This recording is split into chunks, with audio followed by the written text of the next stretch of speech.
Hello and welcome back to the channel. Today I want to talk about my favourite 10 fantasy books.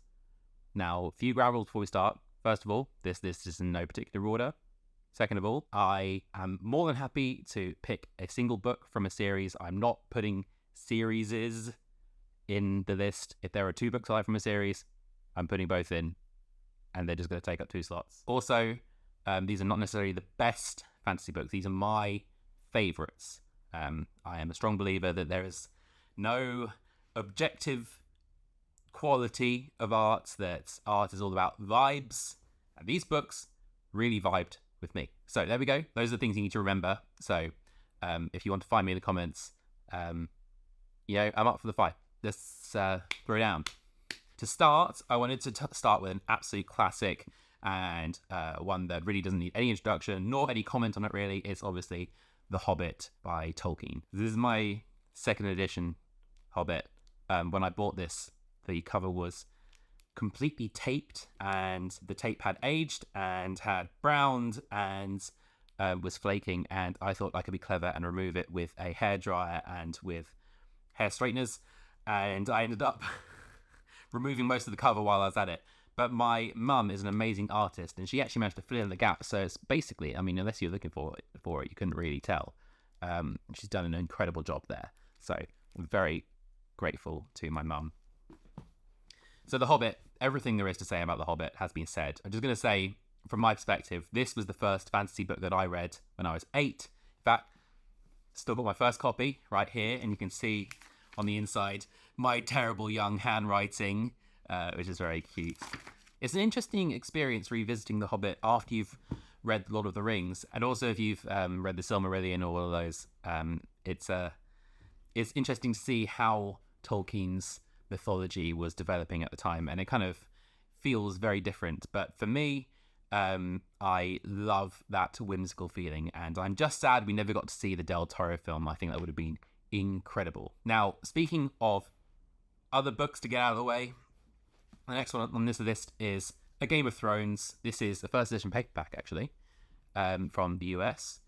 And back in, 2008, I think, just when the series was coming out, I decided I wanted a new read, and I ended up buying books 1 to 4 at full price in like a box set on a whim. It's a bit of a punt, and in fact I remember the person in Waterstone saying to me, "Oh, you're pretty sure you're going to like these books then." And it was a good job I did, because I absolutely love A Song of Ice and Fire. Even if it's never going to be finished, I still love the books I read. Again, not much to say about this, but one that hasn't already been said. I read the first chapter and it never let me go through 5 books. Speaking of, the next book on my list is The Storm of Swords, which is book number 3 from A Song of Ice and Fire. And I specifically remember staying up late at uni when I had lectures in the morning, just devouring this book because I couldn't stop reading it. I was addicted to it. And I remember when I was reading it, I knew I'd seen online that there's this thing called The Red Wedding, and I didn't know what it was. And I was reading it not knowing what it was, but knowing it was coming.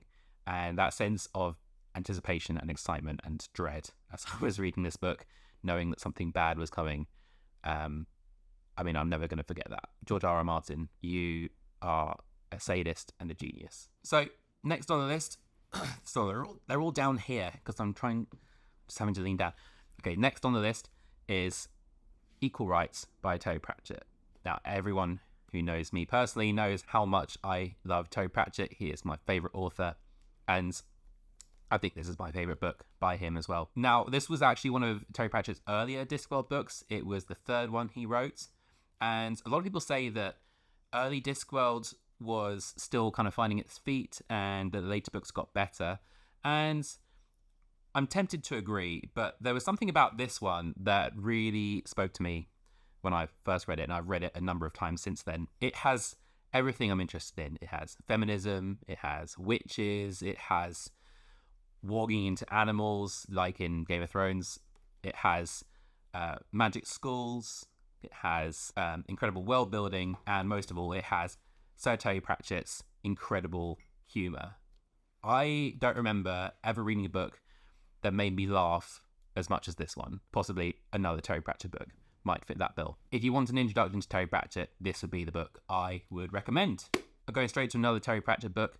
This one is one I read this year, and it is Night Watch. And many people say this is his best book, and I can see where they're coming from. There's something about this one that is more mature, that is kind of more confidence, and you can tell it from pretty much the first page. Immediately, the plot goes into this slightly more kind of pensive space, which still has room for humor. I think kind of as his writing matured, his humor kind of changed from being zany to more being like observant, and I think it really aids the narrative in this book. For those who don't know anything about this one, it's a time travel narrative, and I think, time travel has been done before. There are so many ways to do time travel. The way it was done in this one, I think, was inspired, where he has the protagonist basically meeting his younger self and teaching his younger self to become his older self. He becomes his own mentor. It also has one of the most memorable fantasy villains, which is Carcer. It has everything, so I highly recommend this one. Another book that I read this year was Jonathan Strange and Mr. Norrell by Susanna Clarke, and this also has made my top 10 fantasy books, and possibly the best book I've read this year. I've been put off because I tend to prefer my fantasy more of the kind of medieval flavour, and also Laura had read it or started to read it and didn't finish it and said she didn't like it. But as it turns out, I needn't have listened to her. She's given me evils.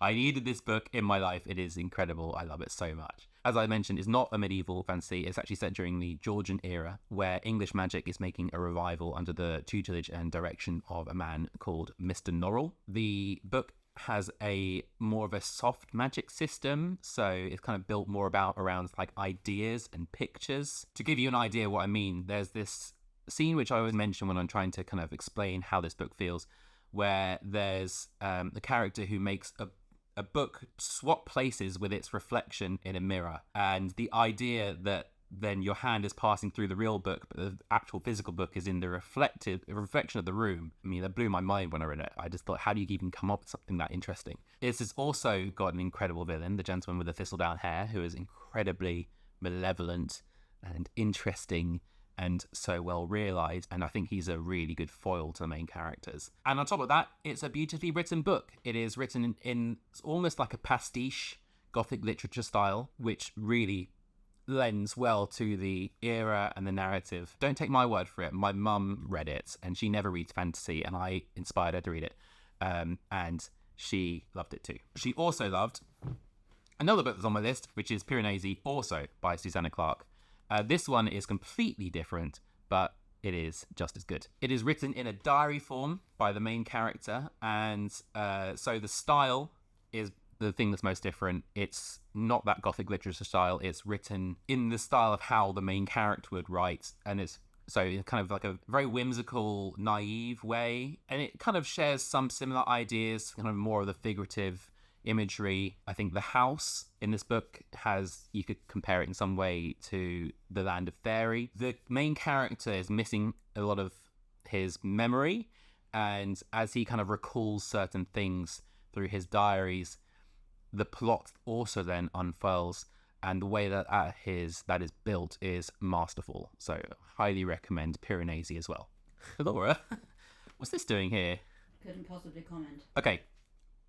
But Laura won't disagree with this one, which is A Wizard of Earthsea by Ursula Le Guin. What else can I say about Ursula Le Guin that I haven't already said? In this book, Ursula Le Guin came up with the most interesting fantasy world and magic system, and she did it decades before modern fantasy. This was written in the 60s, which blows my mind. It is an extraordinary book to have been written in the infancy of the fantasy genre as we know it today. It follows Ged, or Sparrowhawk, who is the wizard in the title, and it's a chronicle of his life and how he came into his powers and his abilities.